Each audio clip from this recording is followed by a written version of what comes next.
안녕하세요. 청취자 여러분께 수줍게 인사드립니다. 저의 실패한 결혼 생활, 그리고 기가 막힌 복수까지 모든 이야기를 한데 털어놓고 싶어서 이렇게 사연을 올리게 되었습니다. 세상에 별별 인간 참 많다지만 이렇게 뻔뻔하고 아나무인한 사람들은 처음 본 것 같아요. 어떻게 이야기를 시작해야 할지 막막하고 또 사건이 너무 많아서 뒤죽박죽일지 모르겠지만 털어놔 보도록 하겠습니다. 제 이야기를 듣고 세상에 이런 정신나간 인간들도 존재하는구나 하고 알아주셨으면 좋겠습니다. 우리 엄마는 정말 걸걸하신 분이었습니다. 반평생을 시장통에서 생선 손질해서 팔면서 저랑 우리 오빠를 먹여 살리다 못해 대학까지 턱하니 보내주셨거든요. 생선 팔아서 어찌 그런 돈을 만졌나 싶을 정도로 장사 수완이 참 좋으신 분이었습니다. 불의를 참지 못하고 시비를 거는 진상 손님에게 굵은 소금을 뿌려가며 지켜낸 시장통 한 구석이었죠. 그러던 엄마는 저희가 모두 고등학교를 졸업하자마자 생선 대가리 썰어 파는 일이 지겹다면서 식당을 하나 차리셨어요. 생선이 지겹다고 하시더니 생선 조림을 파는 가게를 내셨습니다. 우리 엄마의 요리 솜씨가 타인도 인정할 만큼 끝내주셨었거든요.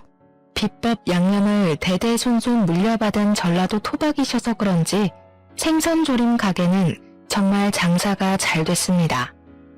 엄마의 양념도 한몫했지만 특이하게 무랑 고구마를 넣어서 조리셨는데 달짝지근하면서도 뒤에 확 올라오는 감칠맛이 끝내주셨죠.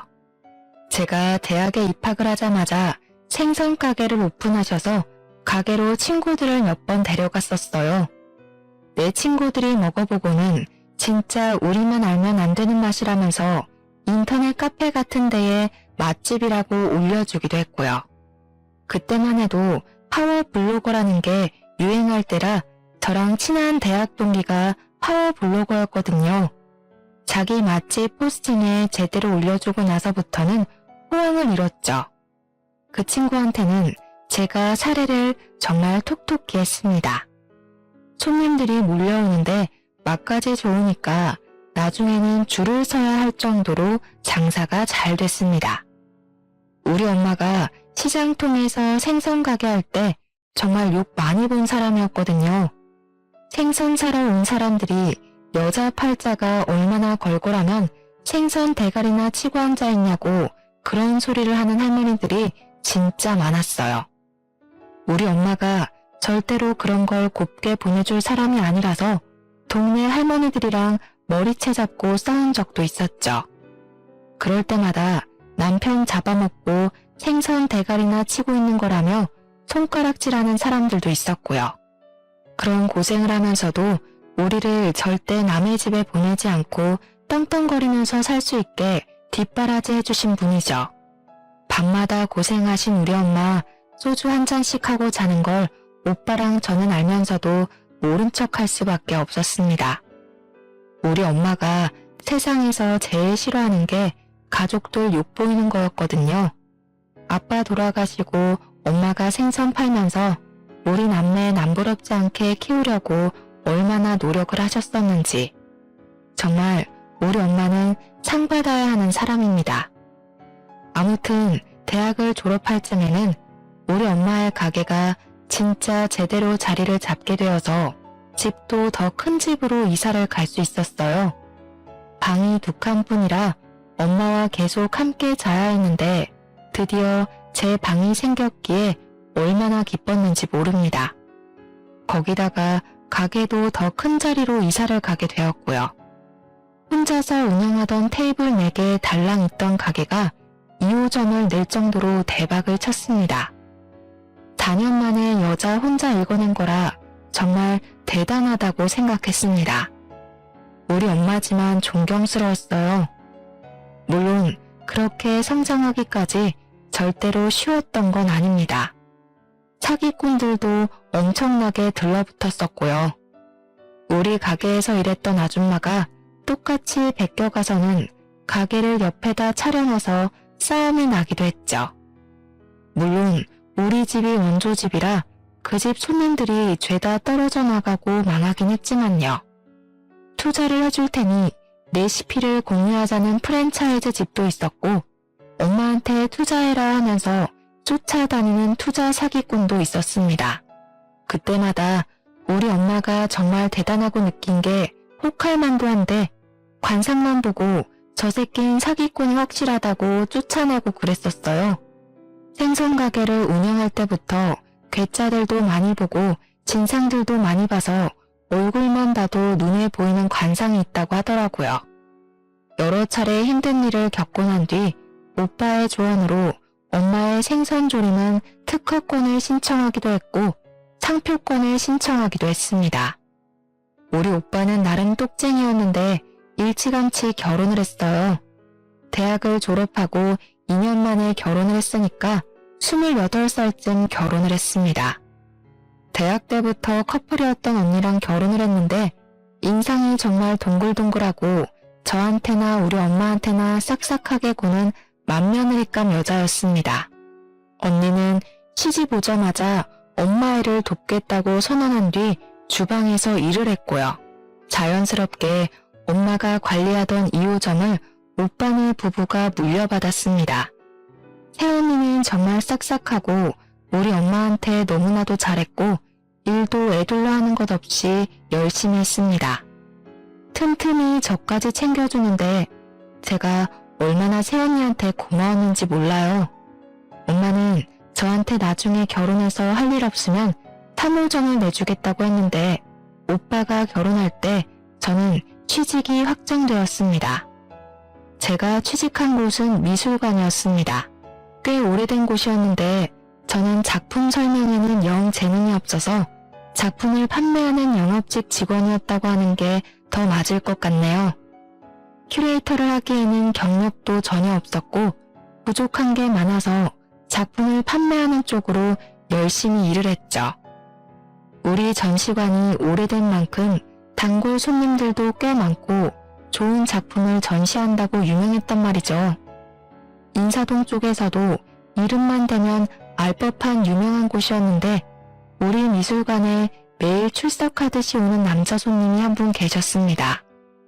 직장 선배 말로는 매일같이 보러 온 지 몇 개월이 됐다는데 빤히 작품들을 둘러보고 이것저것 살펴보고 간다는 것이었습니다. 저한테 한번 대응을 해보라고 작품을 살 것 같진 않지만 혹시 모르지 않겠냐고 하더라고요. 그래서 슬쩍 가서 마음에 드는 작품이 있으시냐 물어보니까 아니라고 손사래를 치더라고요. 그냥 보러 온 거라고 하는데 손에 물감이 묻어있고 오일 페인트 냄새가 옅게 나는 것 같길래 슬쩍 물어보았어요. 화가시냐고 하니까 어떻게 알았냐면서 하들짝 놀라더라고요. 물감 냄새가 나는 것 같아서요 하니까 자기한테 냄새나냐고 킁킁거리는데 그 모습이 어벙한 게 귀엽더라고요. 매일같이 오니까 저도 모르게 매일같이 옆에 서서 대화를 나누게 되었습니다. 한 가지 작품 앞에서 빤히 계시길래 이 화가의 작품을 좋아하냐 물어보니 그런 건 아니고 그림을 어찌 저리 생동감 있게 그릴 수 있는지 궁금해서 보는 거래요. 자기는 무명 화가고 아직 개인 전시회 같은 것도 엄두를 못 내는 정도라고요. 자연스럽게 그림에 대한 대화로 시작해서 각자의 사생활까지 이야기하는 사이로 발전했습니다. 그 사람과 저는 미술관에서 만나다가 근처 카페에서 못다한 이야기를 나누고 밥을 먹고 영화를 보는 사이가 되었죠. 그렇게 2년이 넘는 시간 동안 연애를 하고 제 나이 29에 프로포즈를 받게 되었습니다. 비록 자기가 버는 건 별로 없지만 미술학원 강사도 나가고 있고 고생 안 시킨다고 할 순 없지만 최대한 노력을 해보겠다고 했어요. 그 무엇보다 진정성 있는 고백이라고 느껴져서 저도 홀라당 넘어가고 말았고 결혼을 약속하게 되었습니다. 그런데 그때까지도 별말 없이 저의 연애를 지켜보던 엄마가 상견례를 하고 나서부터 은근히 싫은 티를 내더라고요. 다른 건 아니고 시무될 사람의 얼굴이 욕심이 덕지덕지 붙어있다고 이를 크게 칠 관상이라고 했습니다. 연애하면서 시무에 대한 이야기를 많이 듣진 못했지만 예비 신랑의 소심한 성격을 생각해보면 그런 시무 밑에서 자란다는 건 상상도 못할 일이었거든요. 우리 엄마가 관상 공부를 한 것도 아니고 무당도 아니니까 그냥 에이 하고 넘어갔죠. 결혼식 날까지도 시무한테서 그런 낌새는 느끼지 못했고요. 그런데 정말 결혼식 그 이유가 문제였습니다. 우리 집이 식당을 하고 있다는 걸 시댁도 다 알고 계셨거든요. 결혼한 지 4개월쯤 지났을까? 새언니한테 전화가 오랜만에 와서 반갑게 받았는데 다짜고짜 시무 그거 알아? 하는 거예요. 뭘 알아요? 무슨 일 있어요? 하니 우리 시무가 자꾸 엄마 가게에 찾아와서 공짜로 밥을 먹고 이것저것 요구를 한다는 겁니다. 아무것도 몰랐던 저는 자세하게 이야기를 해달라고 했죠.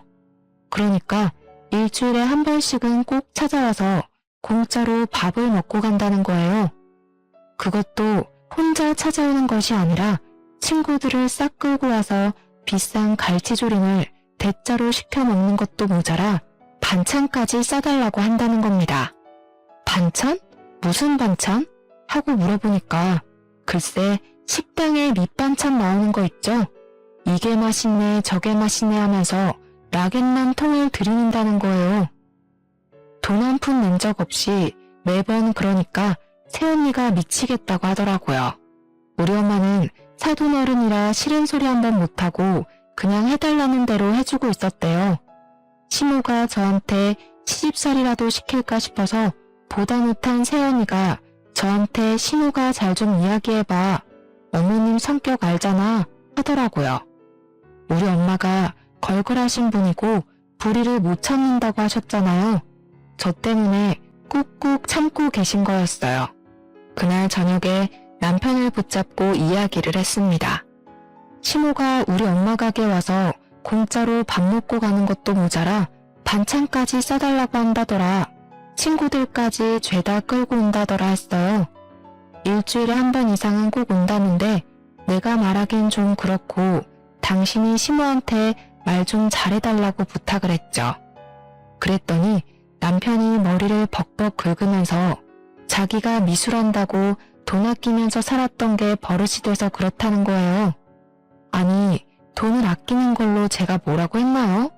거지처럼 공짜밥 구걸하고 다니니까 그런 거죠. 남편이 생각 없이 자기 엄마를 두둔하는 행동 또한 꼴보기가 싫었습니다. 아무리 그래도 사돈어른이 불편한 걸 알아야 하는 나이가 아닌가요? 어떻게 남의 업장에 가서 친구들까지 죄다 끌고 공짜밥을 먹고 올 수 있는 건지 이해를 하고 싶어도 할 수가 없었습니다.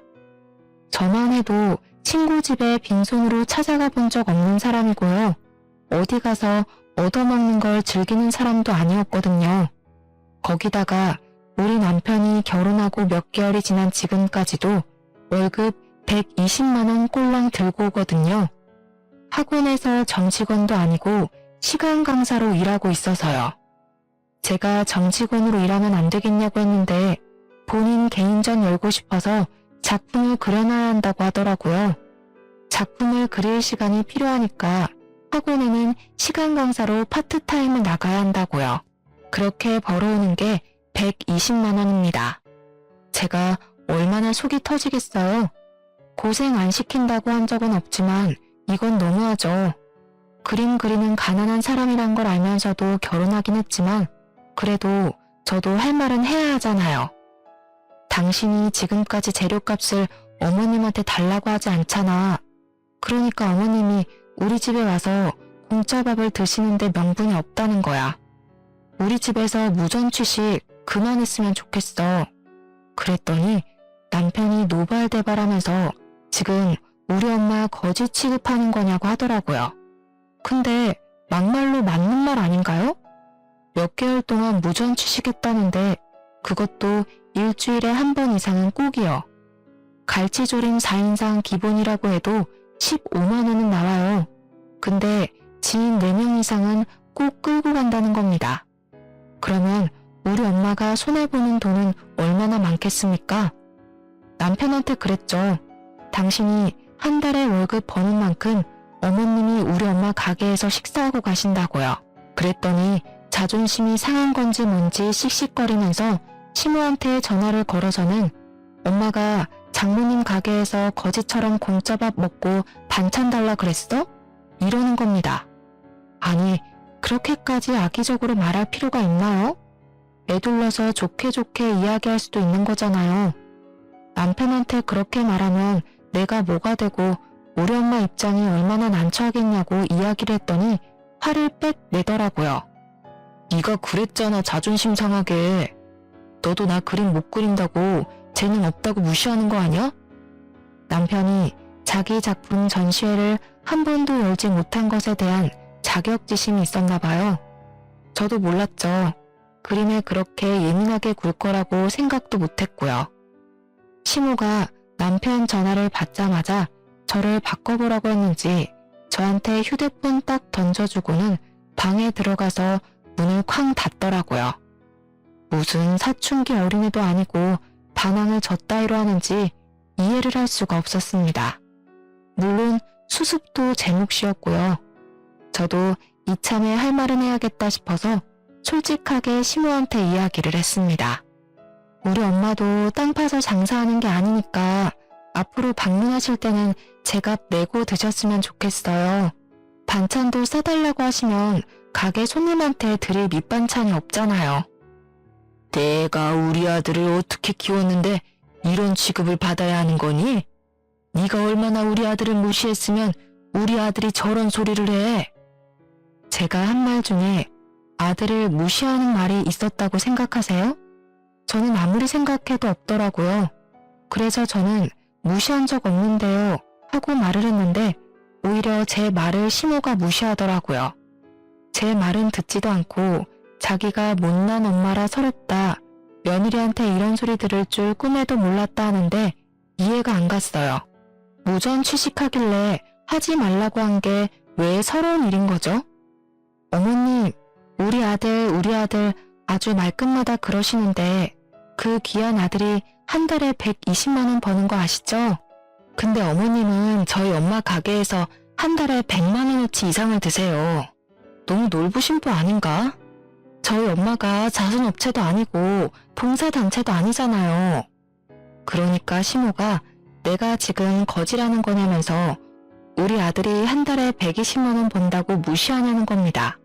능력 없다고 무시하냐, 네가 더 잘 번다고 남자를 깔보면 되냐 안 되냐 하는데 귀가 따가웠습니다. 능력 없는 남편 데리고 살아주는데 저한테 고마워하세요. 120만 원 버는 아들 키워놓고 저한테 이런 취급을 받아야겠냐고 하셨죠? 그럼 120만 원 버는 만큼 딱 그만큼만 저도 시댁에 베풀게요. 남들은 300만 원 넘게 벌어와도 있는 척 요새 안 떠는데 고작 120만 원 버는 아들 데리고 지금 유세 떠시는 거예요? 끝으로 양심도 없으시지까지 덧붙이니 시모가 전화를 뚝 끊어버리시더라고요. 제가 생각해도 너무 세게 말했나 싶긴 했는데 언제까지 우리 엄마가 손해보고 살 수는 없으니까요. 그 뒤로 시모한테 연락이 며칠간 없었고 저는 새언니한테 문자를 남겼습니다.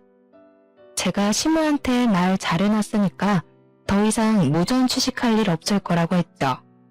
무슨 일 생기면 꼭 연락해달라고 신신당부를 했는데 새언니가 그 문자 받고 엄마한테 이야기를 했나 보더라고요.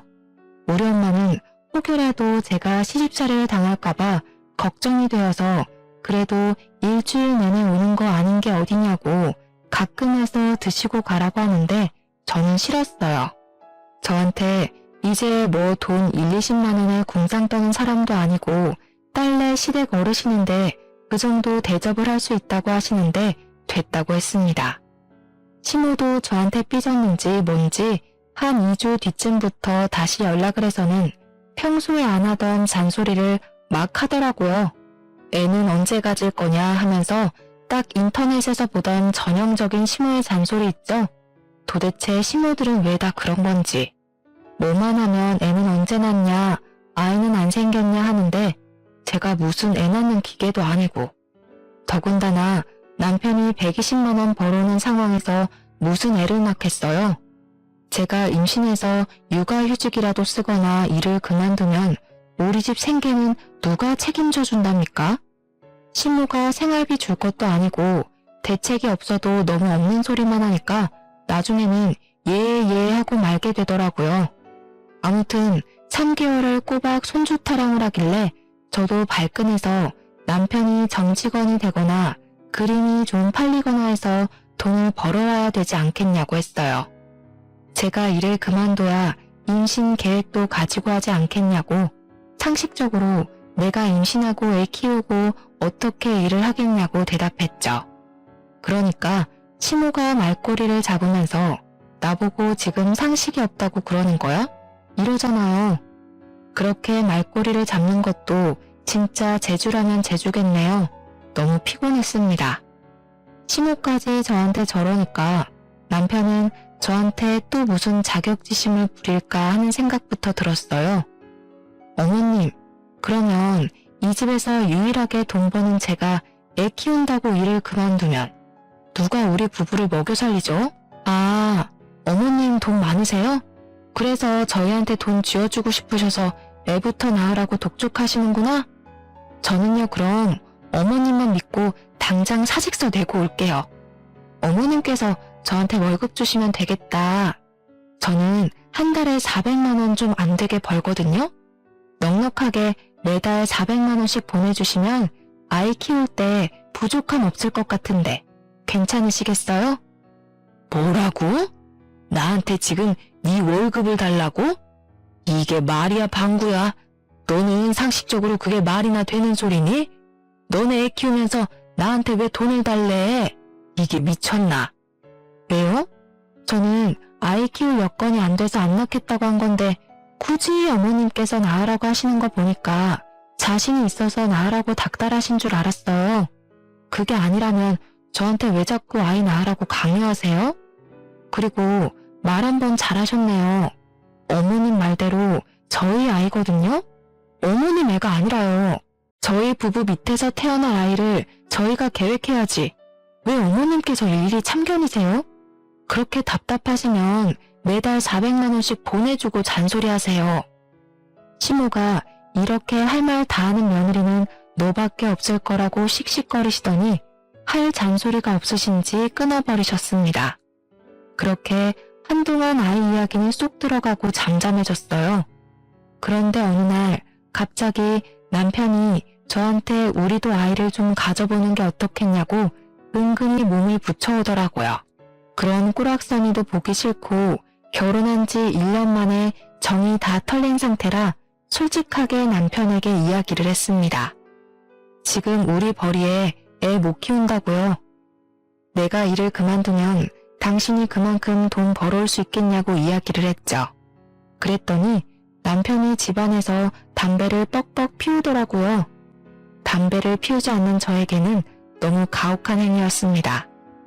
저는 남편에게 아이를 가지고 싶으면 담배부터 끊으라고 이야기를 했더니 유일한 취미생활인데 너무한 거 아니네요.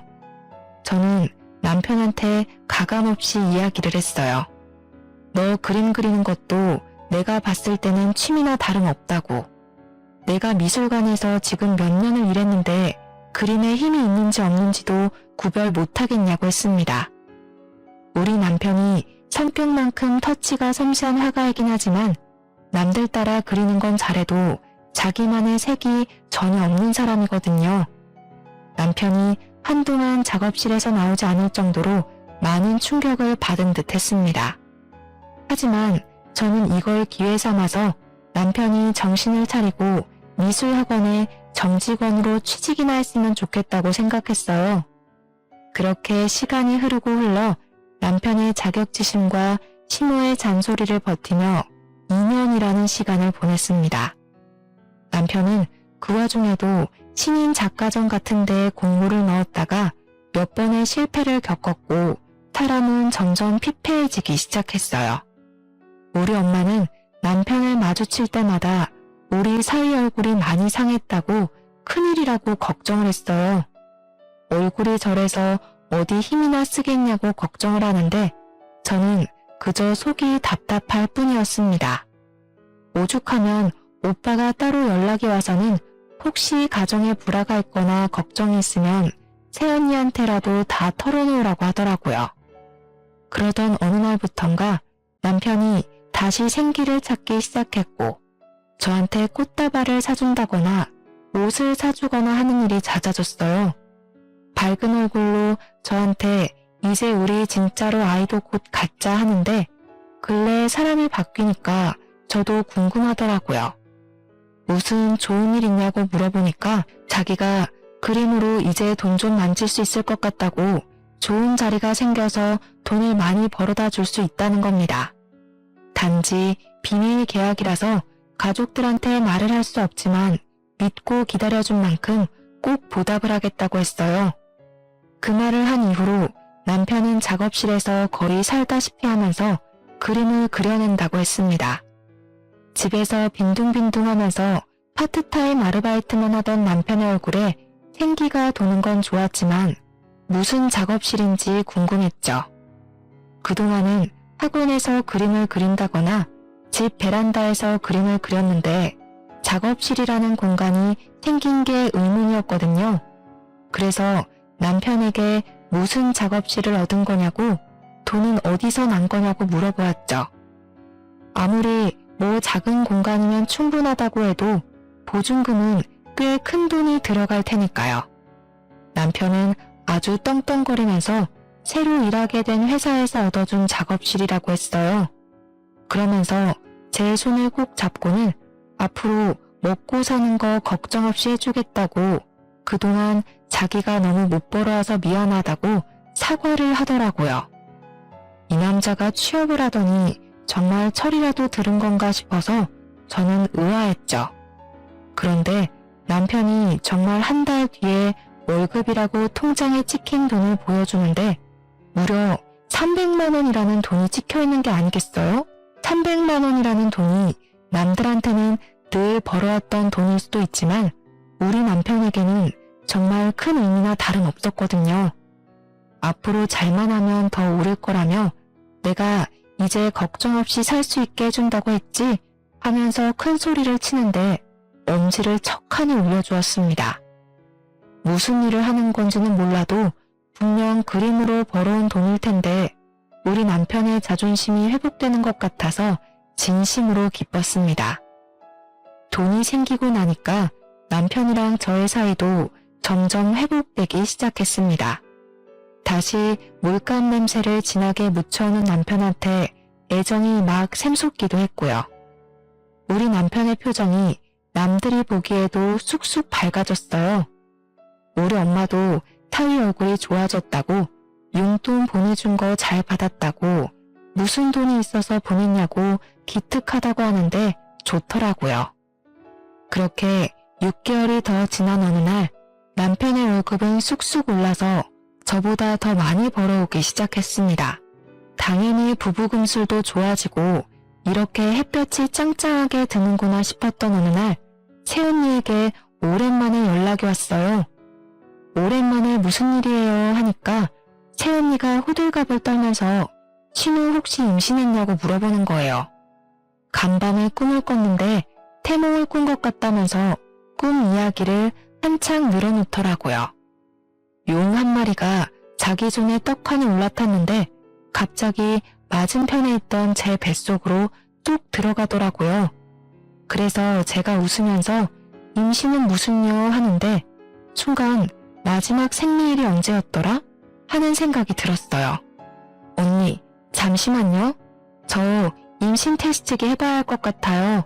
하고 전화를 끊고 약국으로 달려가서 임신 테스트기를 샀습니다. 아침 첫 수변으로 해야 정확하다는 걸 알고 있었지만 마음이 급해서 화장실에 가서 그냥 테스트를 했어요. 누가 봐도 선명하게 두 줄이 떡하니 뜨는 게 아니겠어요? 너무 놀라서 화장실에서 소리를 꽥 질렀죠. 새언니한테 사진을 보내니까 바로 전화와서는 빨리 병원부터 가보라고 하더라고요. 주섬주섬 옷을 챙겨 입고 집 근처에 있는 산부인과에 가서 검사를 하니까 글쎄 임신 6주 차라고 하더라고요. 다음 주에 오시면 심장 소리도 들을 수 있다고 남편분이랑 같이 오라고 하는데 초음파 사진을 손에 쥐고 있는데도 믿기지가 않았어요. 너무너무 신이 나서 남편이 집에 오자마자 초음파 사진을 보여주면서 나 임신했어 하고 이야기를 하니까 남편이 입을 턱 틀어막더라고요. 너무 감동이라고 드디어 우리에게도 새 생명이 찾아왔다고 한참을 어쩔 줄 몰라 하더니 시모한테 바로 전화를 하더라고요. 다음날 출근해서 직장에 이야기를 하고 저는 정직원에서 파트타임으로 일을 하기로 했어요. 월급은 확 줄긴 했지만 퇴교할 시간도 늘어나고 대표님께서 언제든지 정직원으로 복귀를 시켜주시겠다고 약속까지 걸어주셨습니다.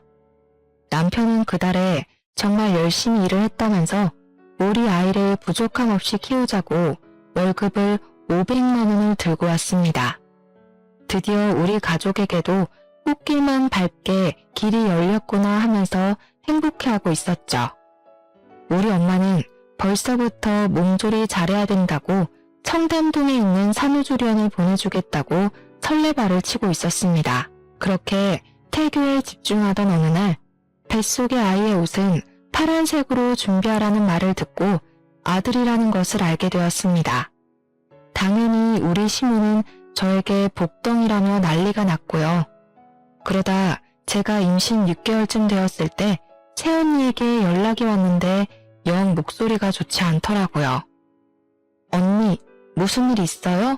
하니까 오빠가 저한테 이야기를 하지 말랬다고 하면서 고민을 하더니 이야기를 털어놓기 시작했습니다. 우리 시모가 어느 날부터 엄마 가게를 찾아가서는 분점자리 하나 내달라고 떼를 쓴다는 이야기였어요.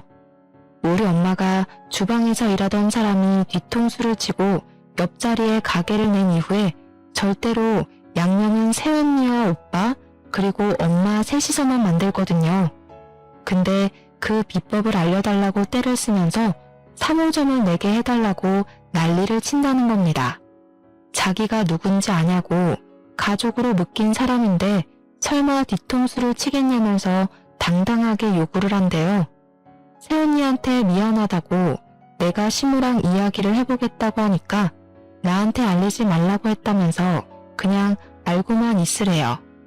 제가 알게 된 거 알면 엄마고 오빠고 분명 화낼 거라면서 태교만 하라고 하길래 언니 입장도 있으니까 알겠다고 했죠. 근데 시모가 진짜 엄마 가게에서 거의 드러눕다시피 했나 보더라고요. 결국 엄마 가게에서 일을 하게 되었다는 소식을 듣게 되었어요. 그 소식을 듣고 임신 8개월 만삭인데도 무거운 몸을 이끌고 엄마 가게에 일부러 찾아갔거든요. 시모가 떡하니 있더라고요. 제가 모르는 척하면서 어머님이 여기 왜 계시냐고 하니까 몸도 무거운데 여기까지 왔냐고 나 여기 취직한 지 한 달 됐어 하는 겁니다. 근데 우리 엄마 표정이 영 좋지 않아서 저도 그냥 왜 많고 많은 가게 중에 우리 엄마 가게에 취직을 했냐고 물어봤죠. 그러니까 비법 전수 좀 받아서 나도 가게 내려고 그러지 이러지 않겠습니까? 너무 뻔뻔하죠? 근데 우리 엄마는 제가 혹시라도 미움받을까봐 아무 말도 못하고 한숨만 쉬고 있더라고요. 제가 인상을 살짝 찌푸리니까 시모가 지레 찔렀는지 내가 뭐 양념 비법이라도 훔칠까봐 그러니? 하면서 예민하게 반응하더라고요. 근데 우리 엄마도 일하라고 한 마당에 제가 뭐라고 할 수 있겠나요? 그냥 웃고 말았는데 엄마가 시킨 설거지나 서빙에는 관심도 없고 내내 주방만 기웃기웃하고 있더라고요. 그런 행동이 오히려 더 수상하게 보였습니다. 시간이 몇 주 더 흐르고 예정일보다 조금 이르게 아이를 출산했고 산후조리원에서 푹 쉬다가 집으로 돌아왔는데 그때부터 남편이 조금 이상한 행동을 하기 시작했어요. 저랑 아이한테는 아예 신경도 쓰지 않고 하루 종일 휴대폰을 보면서 안절부절 못하고 있다가 작업실로 쏙 가더라고요. 마치 무언가에 쫓기는 사람처럼 보였는데 저는 육아를 하나도 도와주지 않는 남편의 모습에 무척이나 서운했죠. 그래서 남편한테 하루는 너무 아이한테 관심이 없는 거 아니냐고 애기도 좀 안아주고 목욕도 시켜주고 하라고 했어요. 그랬더니 예민하게 버럭하면서 자기가 일하느라 바빠 죽겠는데 그럴 시간이 어디 있냐고 하더니 화장실에 들어가서 담배를 피우더라고요. 애도 있는데 담배를 피우니까 냄새가 거실까지 올라오고 진짜 너무 짜증나더라고요. 날이 갈수록 안색은 나빠지고 무슨 일 있냐고 물어봐도 신경 쓰지 말라고 예민하게 반응하고 남편 일인데 어떻게 신경을 쓰지 않을 수가 있겠어요? 시모한테 물어봐도 아무 말 못 들었다고 하고 저한테 알아서 하겠지 자기가 애도 아닌데 하고 말더라고요. 뭔가 찜찜했지만 말을 해주지 않으니까 꾹 참았습니다. 언젠가는 털어놓겠지 싶었고 저도 육아하느라 많이 지쳤거든요. 그러다가 사건이 터지고서야 모든 걸 알게 되었습니다. 어느 날 집에 경찰이 들이닥친 거예요. 저는 아이랑 자고 있었고 남편은 작업실에서 밤을 새우고 아침에 들어와서 작은 방에서 자고 있었거든요. 초인종 소리가 끊임없이 들리길래 누군가 하고 문을 열었더니 경찰입니다 하면서 무슨 종이랑 신분증을 막 보여주더라고요. 자다 깨서 정신이 없는 상태로 경찰이 여기 왜 왔냐고 물어보니까 영장 보이시죠? 압수수색하러 왔습니다. 하는 겁니다. 저는 너무 놀라서 이 작은 집에 압수수색할 것이 뭐가 있냐고 하니까 그림을 찾는데요 글쎄. 알고 보니 모작을 만들어서 사기를 치던 일당을 검거하는 중인데 그 일당이 여기에 산다는 게 아니겠어요? 우리 남편 이름 석자를 딱 부르면서 어디 있냐고 찾는데 저는 너무 놀라서 우리 남편이 뭐가 어째요? 하고 있었죠. 경찰이 들이닥쳐서 방을 막 뒤지는데 애는 깨서 울지 작은 방에서 자고 있던 남편한테 수갑을 채우고 있지 아수라장이었습니다. 무슨 일이냐고 설명 좀 해달라고 하니까 저한테 경찰서로 오라고 하더라고요. 애를 업고 경찰차를 뒤따라서 택시를 타고 갔죠. 경찰이 하는 말이 우리 남편이 그동안 미술작품 위작을 만들어서 팔았다는 겁니다. 자기가 남의 그림을 따라 그려서 그 사람 작품인 것 마냥 사기를 쳤고 그 일당이 죄다 검거가 됐다는 거예요. 우리 남편이 벌어온 돈이 그동안 다 사기를 치고 일당을 받아왔던 거였죠. 저는 몰랐고요. 안 그래도 참고인 조사가 필요했다면서 저한테 정말 몰랐냐고 물어보는데 저는 너무 충격적이라 멍해졌어요. 이미 한 번 걸려서 벌금을 낸 전과도 있는데 몰랐냐고 이번이 두 번째라서 무조건 입건될 거라는 겁니다. 내 남편이 범죄자라니 이 사실을 누가 믿겠어요? 이게 꿈인가 싶기도 했습니다. 놀래서 시모한테 전화를 했는데 아침 대바람부터 전화했다고 성질을 내시더라고요. 경찰서라고 남편이 지금 입건됐다고 빨리 오시라고 했더니 시모가 그거 벌금 다 냈다고 하던데 하는 게 아니겠어요? 시모는 알고 있었던 거죠. 그래서 두 번째 걸린 거래요 했더니 친정에다가 돈 빌려서 보석금 내고 풀면 돼 하는 겁니다. 사기친 금액만큼 돌려주면 되는 거 아니냐고. 그래서 경찰에 물어보니까 이번에는 벌금으로 안 끝날 거라고 무조건 구속 수감될 거라는 거예요. 벌금이 얼마예요? 하니까 지난번에 2천만 원 냈으니까 이번에는 더 많이 나오겠죠? 하더라고요. 아니 그동안 벌었던 돈은 다 저한테 줬는데 2천만 원이 어디서 나서 벌금을 냈나 싶더라고요. 남편한테 물어보니까 글쎄 우리 엄마한테 돈을 빌렸다는 겁니다. 그 와중에 새언니한테 연락이 오더니 큰일 났다고 3호점을 낸 적이 없는데 떡하니 3호점 간판을 달고 장사하는 집이 생겼다는 겁니다. 순간 불길한 느낌이 팍 들었는데 새언니가 그러더라고요. 신임의 시어머니가 차렸나봐 하고요. 우리 엄마네 가게에서 일하고 있었잖아요. 하니까 3개월도 채 안 돼서 그만두고 나갔대요. 자꾸 엄마네 가게에 오는 손님들이 3호점은 이 맛이 아니던데 체인점 관리 좀 하라고 잔소리를 해서 알아보니까 3호점 간판 달고 운영하는 곳이 있더래요. 찾아가 보니 우리 시모가 떡하니 손님 맞이하고 있더라면서. 양념소스 비법은 훔치진 못했지만 대충 비슷하게 만들어서 팔고 있었던 거죠. 그제야 인터넷에 검색을 해보니까 블로그 같은 데에 3호점이 오픈을 했던데 맛이 아예 다르다고 여러 개 글이 올라와 있더래요. 댓글에도 3호점은 따라 만든 가짜 같죠? 하는 글들이 올라와 있었고요. 그래놓고 뻔뻔하게 제 전화를 받아서 벌금 내면 된다고 이야기를 하고 있었다는 거잖아요. 다시 시모한테 전화를 걸어서 다짜고짜 혹시 3호점 간판 달고 장사하시냐고 따져 물었어요. 그러니까 자기가 곁눈질로 배운 솜씨로 차렸다면서 당당하게 이야기를 하는 겁니다. 우리 가게에 상표권이 다 등록되어 있는데 말도 없이 3호점을 오픈하는 게 맞냐고 이거 소송감이라고 이야기를 하니까 도리어 저한테 화를 내더라고요.